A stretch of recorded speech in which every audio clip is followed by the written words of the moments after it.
we are unassuming. We always, I think every movement in this country, most things have a Black woman at the center, working in the background, unassuming, not in front of, to your point, the media cameras. But again, Black women are the most resourceful, and we are the moral compass of this country. And so we continue to do the work, even when we're not celebrated or, get the affirmation for doing it. We do it because we know in our heart it's the right thing to do. Hey, thank you for coming to my show.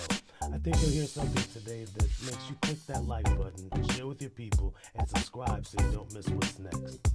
Let's stay connected. Tell me what you think in the comments. Thank you for joining us here at Our Unseen Roots. I'm Lionel Gentle, your host. And today we have Miss Janine Hill. Hello, Janine. How are you today? I'm good. How are you? I'm fine, thank you. I'm excited to have you on my show. The way I like to start things off is, who are you? This is like such a big philosophical question. So maybe I'll take it two places. I bet most people on your show define themselves by their roles, and I will too a little bit. I think my most important role is that of mother. So I have a 17-year-old at the high school right now, but I'm a sister, I'm a daughter, I'm a business owner. I own a consulting and coaching firm called Soar Strategies. I'm a philanthropist. So my family and I started a nonprofit. It was started many years ago by my parents in honor of their mothers. We rebranded to acknowledge and honor my mother, Sandra Hill. So it's now called the Sandra Denise Hill Memorial Scholarship. I'm the chairperson of that. We give out scholarships to graduating seniors at Evanston Township High School every year. I'm a coach. I'm a learner. I'm a thinker. I'm a doer. I'm a citizen of the world, and all the things that means. In fact, let me start there. In fact, because you mentioned the Sandra D. Hill Memorial Scholarship. Nonprofit organization. How long has that been going on? So my parents started the scholarship in 1995. So at that time, it was in honor of their mothers. So it was called the Doretha Hill and the Helen Small Memorial Scholarship. So we called it the Hill Small Scholarship for short. And that went on for years. My parents, Dr. James Hill and Sandra Hill, would actually find high school students. We had an application process. We are one of the many amazing scholarships that's part of the Unity organization here in Evanston. And so that chugged along, and quite frankly, I wasn't super involved. My mom really was the primary liaison with Unity. She would go to all the teas, and she would give out our scholarships. And then when she got sick and when she passed away in August of 2020, my dad was really adamant that, at this point, we want to rename it, we want to rebrand it, we want to really professionalize what we do here with the scholarship. So in 2020, 2021, we rebranded it to now be the Sandra Denise Hill Memorial Scholarship. We actually worked to get our 501c3 status. We actually are one of the funds with the Evanston Community Foundation. So we worked hard to be involved and engaged with that foundation. And then we just really tried to think about how we wanted to expand the scholarship. So now we give out 2 scholarships a year to graduating seniors, usually graduating Black graduating seniors of color. And we really want to give it to students that don't have the 4.0, right? They'll be fine with scholarships. Our goal is to really promote a positive trajectory over the 4 years of the high school. Now that I have a junior, I was a high school student, class in 94 at ETHS, but seeing the high school as a parent, I realized all the things that these kids are holding. And so for us, it's just important to see them do a little bit better one year after another. And so we want to really reward that. We give out scholarships to students. They don't have to go to a 4-year university. They can go to a trade school. They can get a certificate. There's all kinds of ways that students will further their career trajectories, and we want to support all of those. clap because it'd be too loud. But I gotta snap. I have to snap. I I appreciate you. really do because it's such a beautiful thing, and Yeah. a lot of students get so worried about college and money, and this is a great way for that to sort of ease their worries and fears. And I really love it. I really love it. And I think I know the answer to this, but who were some of your role models that inspired you? Um, I feel very lucky and blessed that I had so many role models very close to me. Meaning that I saw so many amazing Black women in my home, friends of my parents, family members. There's so many people that are the first in their field. So, my first role model as a woman is absolutely my mom, Sandra Hill. She was so active in this community. She cared so much about families and youth in this community. So she was a past executive director at Family Focus. She served on the District 65 Board of Directors. She just was so active in this community, so many committees. Before she got sick, she actually, as part of her sorority work, she would go after school to ETHS and work with a particular group of Black students, female students, to help them prepare for college and beyond. So I saw all of that. There were so many things that my mom was very public about, and she's very well known in this community, but so many things that privately she did for people because she just had a love for people. And so that always stuck. So I get my nonprofit affinity. So I've worked in nonprofits most of my career. I get that from her. I get my community service parts of my identity from her. Her mother, Helen Small, was an amazing woman. She was a single parent on the south side of Chicago. She was known as kind of the community mom in their neighborhood in Inglewood.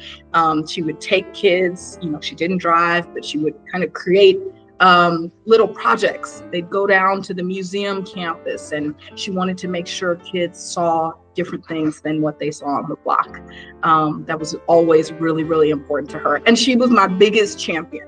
My grandma thought that I did no wrong, even though I did. She thought I did no wrong.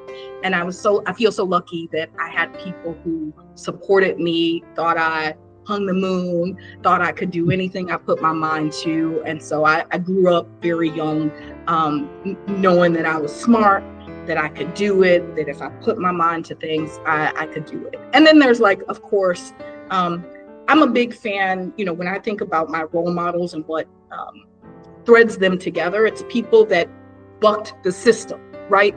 That they did something that was amazing, that in some ways came at great personal cost to them. So, I'm thinking about people like Ida B. Wells, right? Writing a anti-lynching pamphlet like Southern Horrors in the late 1890s. People like that.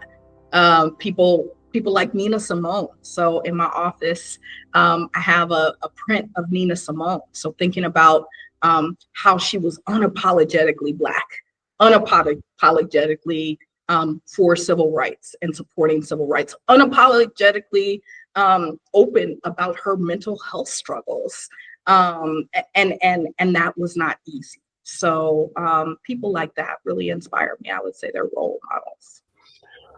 What unique perspective do you bring to your work due to your identity as a Black woman?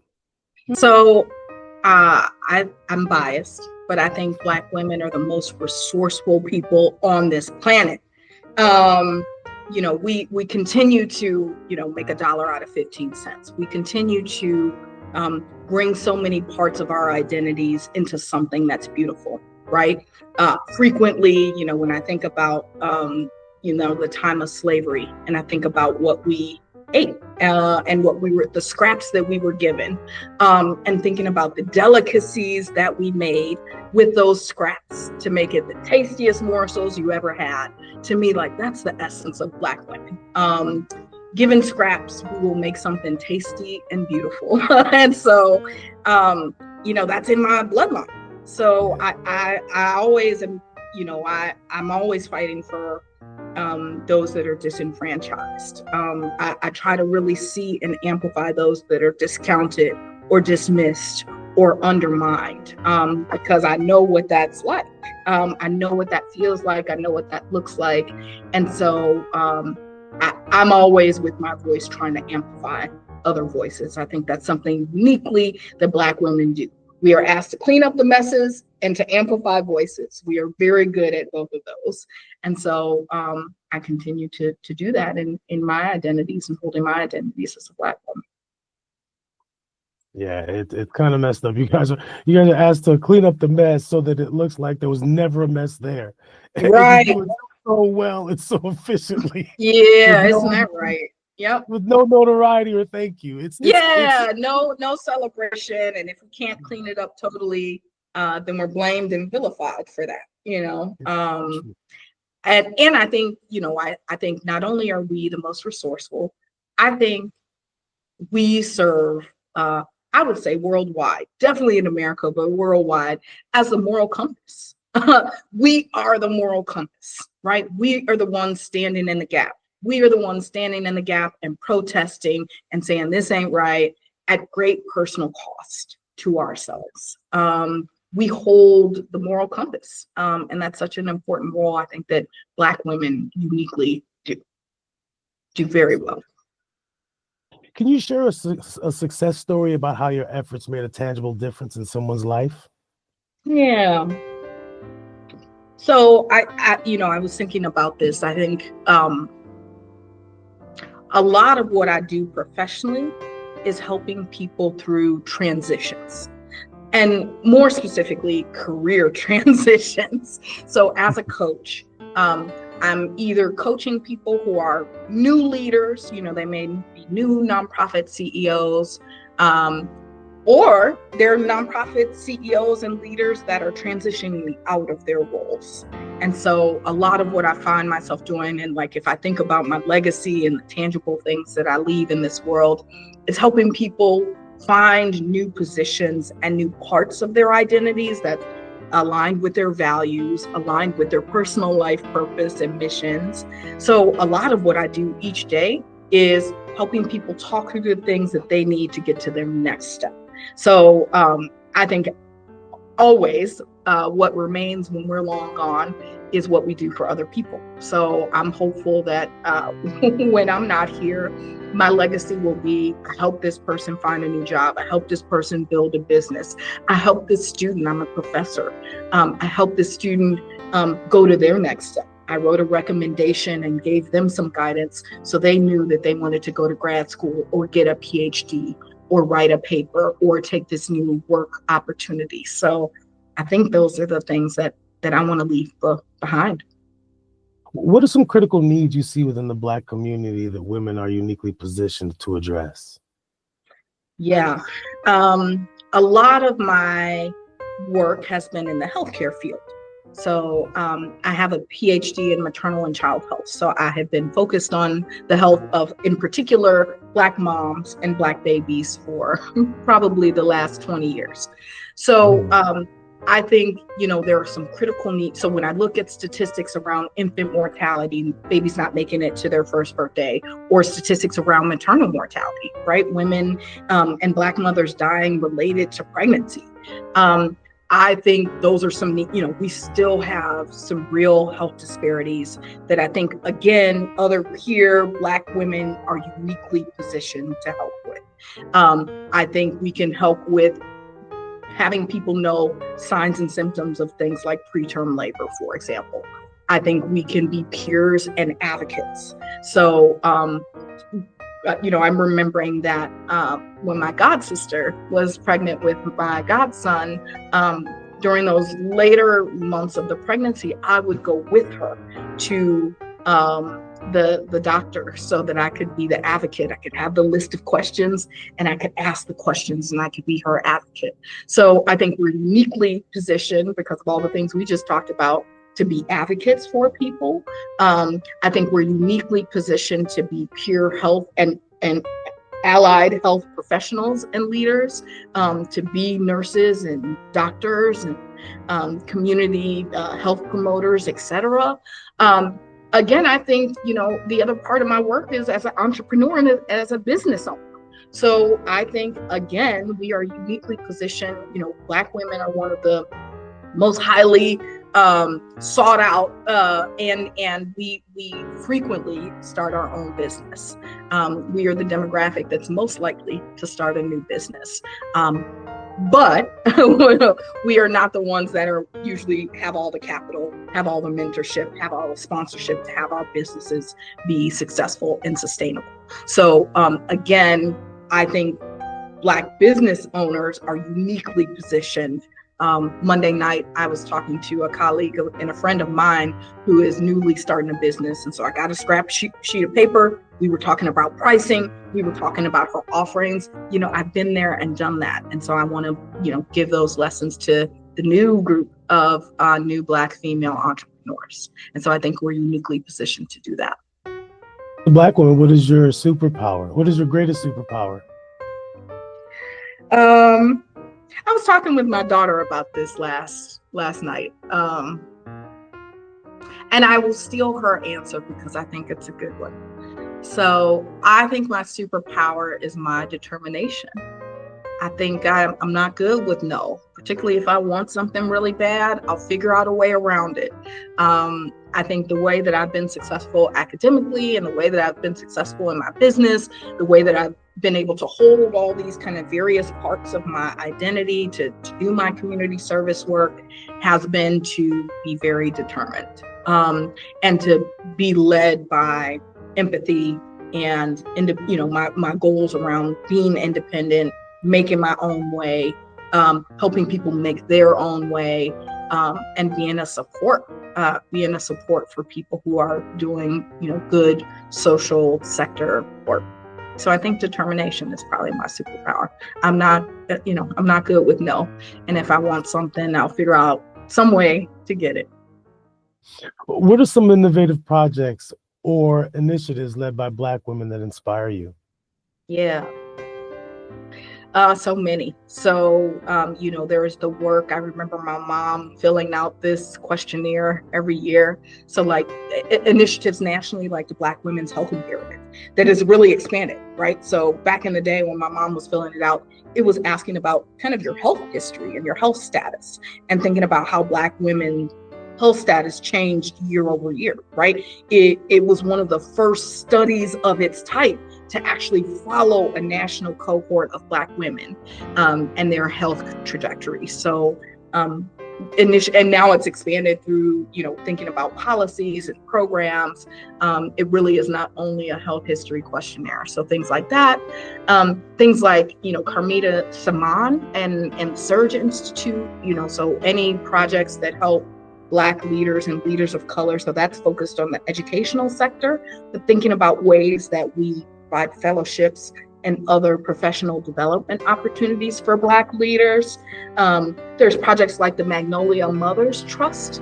So that's down in, my family's from right outside Jackson, Mississippi.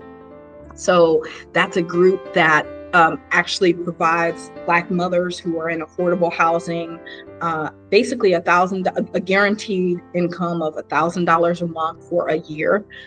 It does college savings for their children. So projects, I'm all for projects that help with learning, help get money in Black people's pockets, and just help us grow and be healthier. Maybe that's the thing that kind of, when I think of innovative strategies, both nationally and here, I know you're a member of, like, we have cool things like the AUX, right? So we have, Tiffany and Tasha that are working on bringing, building a group of Black entrepreneurs and supporting them in an incubator way. I feel lucky to be in Evanston at this time, right? I'm born and bred here. Like you, born at Evanston Hospital, right? Class of 94 ETHS. I moved away, but I always come back home. And the reason I say I'm so lucky to be in Evanston at this time and lucky to raise a Black female in Evanston at this time is that there's so much Black leadership here, right? So we have Chief Stewart. We have, I was I think the first Black female chair of the McGraw YMCA board of directors. I got to lead at the same time that I supported Monique Parsons, who is an amazing leader, and president and CEO there. Pat Savage Williams is the, president of the District 202 board of directors. I could go on and on. I feel so lucky and blessed that we live in a town where we see Black female leaders all the time. It's nothing new. It's nothing new to my daughter. It's nothing new to me. I see people that look like me that are running things and doing an amazing job doing so. So I feel lucky. They're all around. They're not only national, they're right here in my neighborhood. Yeah, and I think that is one of the inspirations for our Unseen Roots. I was taking my wife to all these meetings across, the city, and I would see these different Black women in the same meetings, and I'm like, man, I wonder if anybody knows what kind of mark they're leaving on our town and Right. in the world, and so Totally. it was a huge inspiration for our Unseen Roots. And you are so right that we're leading in a bunch of different categories and sectors. How can we, the community, better support and amplify the voices of Black women, leaders, and change makers? Yeah. I mean, obviously, we have no dearth of Black female leaders, right? We just said they're all around us. And they're leading all around us. I guess I am thinking about, probably because I have a 17-year-old daughter, but I'm thinking about how we bring up that next group, right? And, I was thinking about this, like in my childhood and in my early years, how did I learn that my voice was important? And how did I feel confident in my voice, right? That doesn't just happen. It happens at really formative years. You figure out if your voice is important or not, right? And for me, a big place that I always felt comfortable and got all the support and the accolades and the go ahead was at church. The Black church has been for years a place where Black children got their first experiences being on a stage, doing public speaking, having our voice be heard, getting all the affirmation about our voices being important and worthy. And so I think we can always continue to amplify those voices, amplify them in schools and in presentations at schools. I think also, having affinity groups where, Black females and Black people have places where it's just them. Where they can talk to each other about, the unique experiences that they have dealt with as Black people, and feel heard in a welcoming, inclusive environment. I think we still need those spaces. And I think, I have been amazed, I go to community council meetings and I've gone to a lot of forums over the last year. And, I think about the students, I've seen amazing young students talk about school closings and how important their neighborhood school is to them. And so I'm like, how do we keep that going? The voices are there. I guess my point is the voices are there. Quite frankly, we have always been there. The voice, it's not a matter of the voices not being there. It's about how do we amplify and not dampen these voices, particularly at points in their life where people really get the message like you're important and you matter or you don't. And then that affects whole life trajectories. So I think we continue to not speak for these young students and young people, but we give them opportunities so that they can speak for themselves. And they're going to make, just like we do, they're going to make mistakes. It's not going to be perfect. We're not looking for perfection. We have to give them a chance to succeed and fail and get up and brush it off and do it again. Along those same lines, what resources do you wish were more readily available to Black women who want to make a difference? I mean, this is going to sound so pithy, I guess, but part of it is like just more money. Part of it is just more money, right? Like, why don't Black businesses succeed all the time? Why are life trajectories different? And I think a lot of it is about capital. So I think we have to think about at our city level, in our school systems, and outside of that too, right? Like that's what we're trying to do with our scholarship as a family. How do we put money in people's pockets? I think Black people are the most inventive people on the planet. I think we all always, don't always have the capital to make our ideas real. And so part of what I think we could be doing is having, other incubators here in our city, having other places where we can apply for small business loans, having other places where, we can get the funding we need, right? Most of us don't come from family wealth. And we don't have a lot of latitude. If this thing doesn't work, we have to figure out some way to feed our families.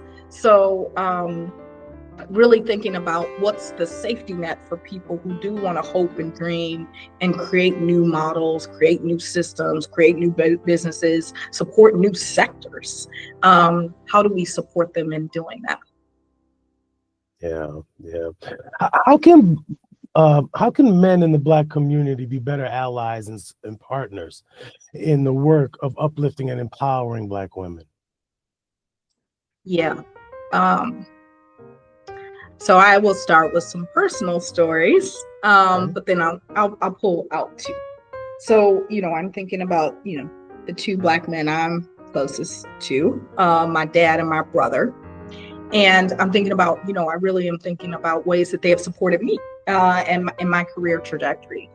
And I mean, my dad is, always cheered me along, pushed me when I wasn't, doing my PhD in the timely manner.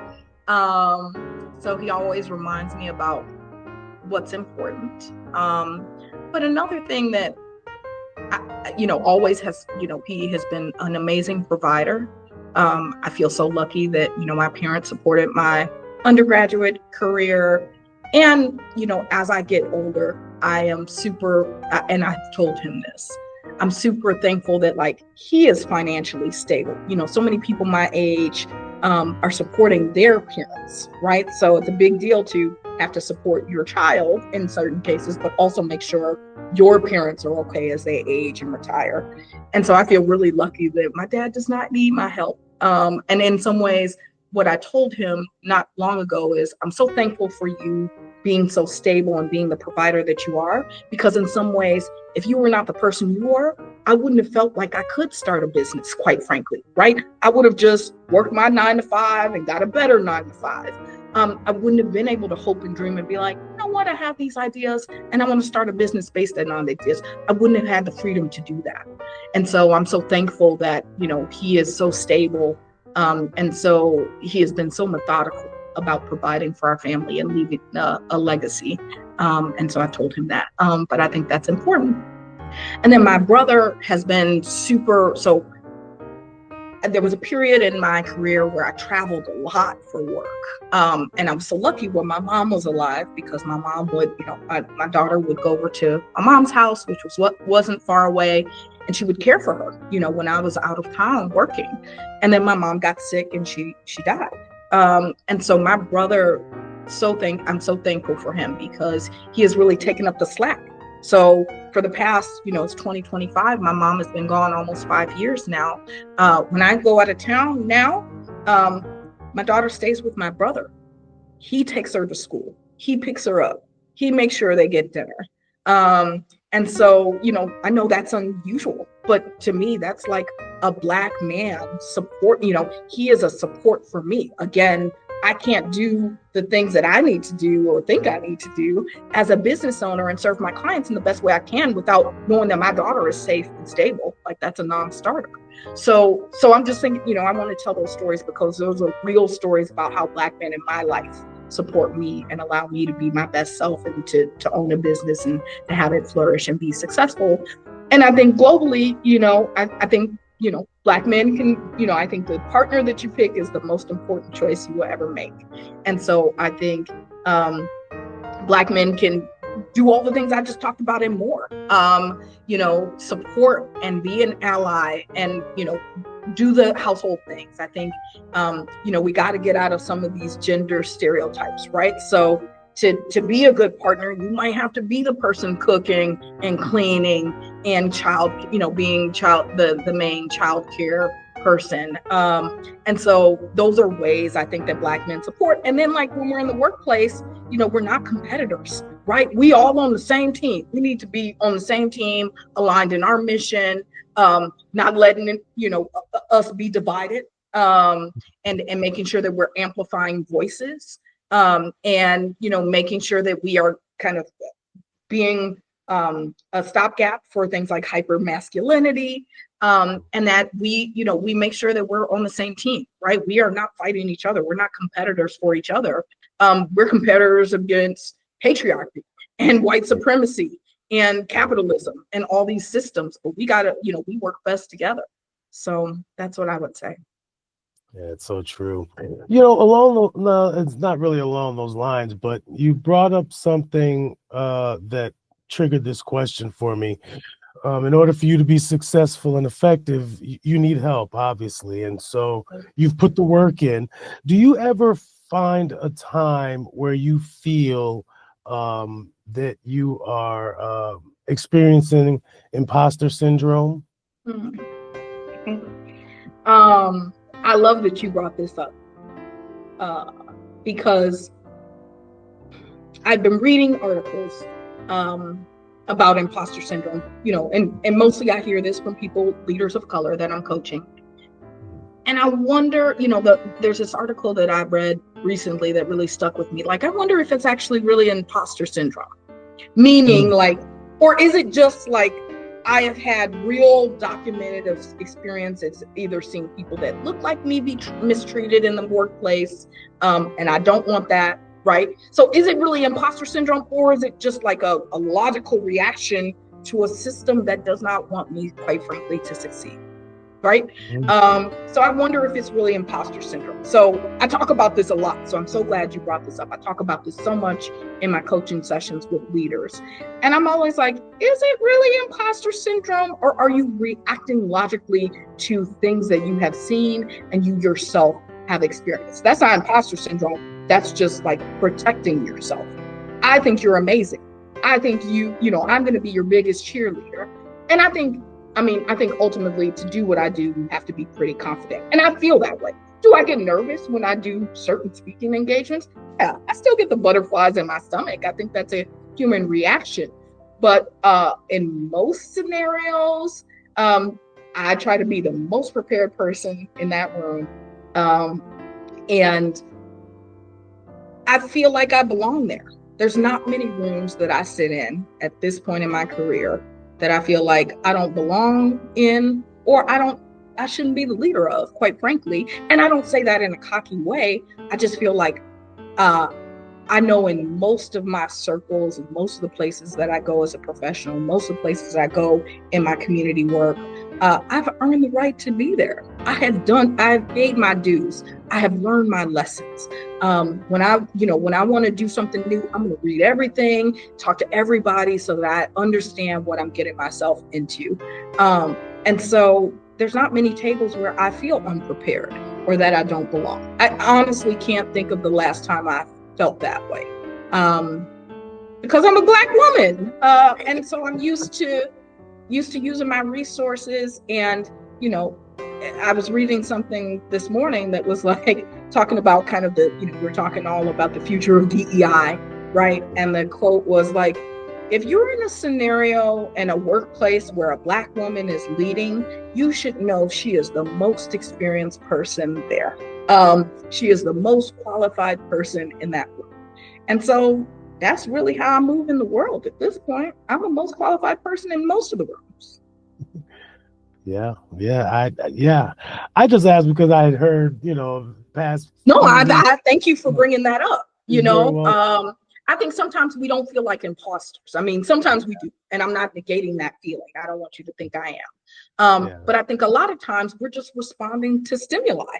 We're responding to places where we were shut down for less. And so we're protecting ourselves. It's not about us feeling like an imposter. It's about us protecting ourselves from, being harmed, quite frankly. And that's a different situation. The reason I'm making the point and the distinction is that requires a different response than I feel like I don't belong here, right? Mm-hmm. It's a different problem with a different solution. Yeah. How do you manage the emotional labor and challenges that come with serving your community? Hmm. Um, I'm a big fan of like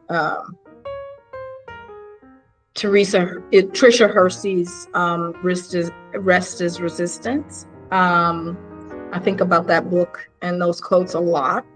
I think rest is the way. I try to be really thoughtful about my energy levels, and there are days during the week that I don't have meetings. That I do work, but I don't meet with people. I need to. I'm really an introvert, really, and so I need a lot of time by myself. I need a lot of solo time, and so I'm careful about my energy levels when it's getting low.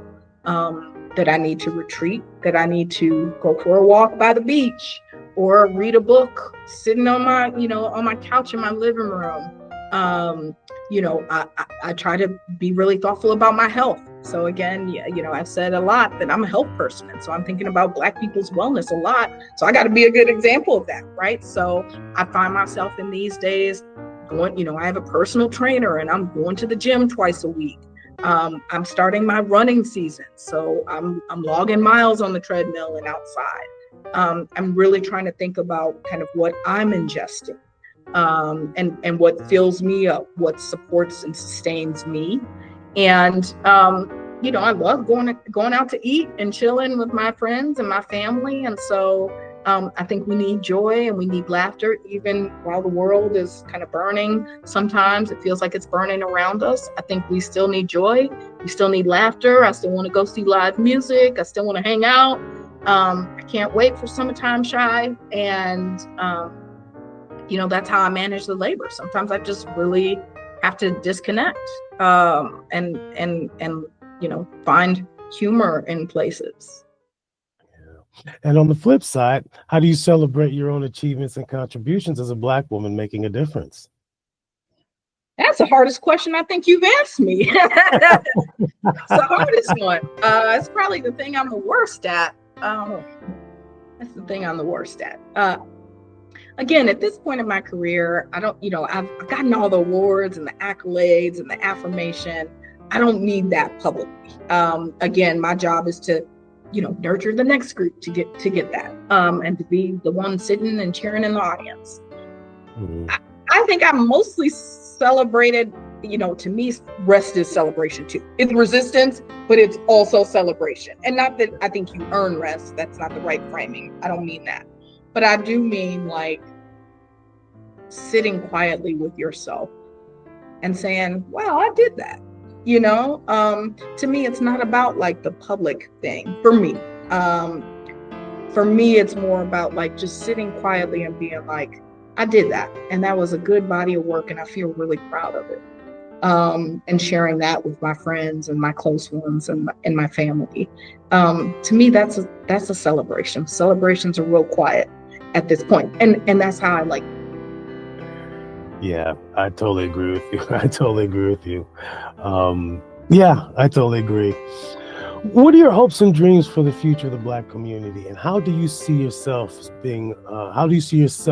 your role in shaping that future? Yeah, I mean, I want there to be, 10,000, new Black businesses in our area. You know what I mean? I want my dreams are around Black entrepreneurship, both Black males and Black females. My dreams are about building Black leaders. So remember what we were saying. I don't want us to only be part of the cleanup crew, right? I want us to be running to get things when they're stable. And for us to put our spin of magic on things to make it even better. So, I mean, my dream is to see more Black leadership, and have us feel, to your point about imposter syndrome, to see Black leaders, to see them be supported by their boards and their allies, and to make them know in their heart of hearts that they absolutely have earned the right to be there and that they belong at that table.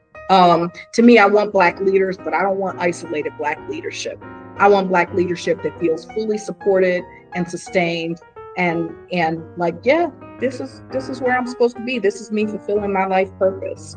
So That's always my goal. That's what, no matter where I am, if I'm serving on a board of directors here in Evanston, if I'm giving out scholarships, if I'm coaching nonprofit leaders of color, to me, the thing that unifies all the things I do, it's that I am supporting Black leadership. I think it requires money. I think it requires human resources. I think it requires allyship. Quite frankly, I think it means a dismantling and a rebuilding of most systems that we live inside. We're not gonna do that with our current systems, right? Our current systems aren't working for most. They definitely aren't working for Black people. And so, I think at some point we're gonna have to tear it down. I'm so hopeful. I'm hopeful that this new generation is gonna get us out of it. People like my daughter and that generation are gonna be like, no, these systems don't work for me, and we are going to dismantle it and start afresh. Completely agree. Completely agree. I think the same thing about District 65.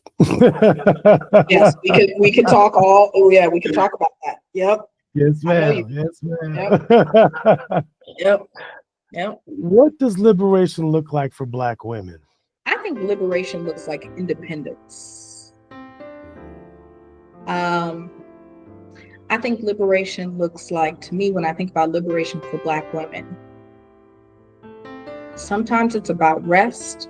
Sometimes it's about farming. Sometimes it's about business owners. Sometimes it's about, being in politics. But it's like doing the things you want to do on your own terms. That's liberation, right? To be able to chart our own paths, no matter what that path looks like, because it's what God has put in us to do. It's the reason that we were put here on this earth, and then we're able to do it with no barriers, no bias, no white supremacy, right? Nothing in our way to fulfill whatever, we all have different full potentials, but that we can do that on our own terms. That's liberation to me, that I can do what I want on my own terms. I can make my own way on my own terms without barriers. Thanks for watching. I hope you enjoyed the show. Please like, share, and subscribe. Until next time, let's stay connected.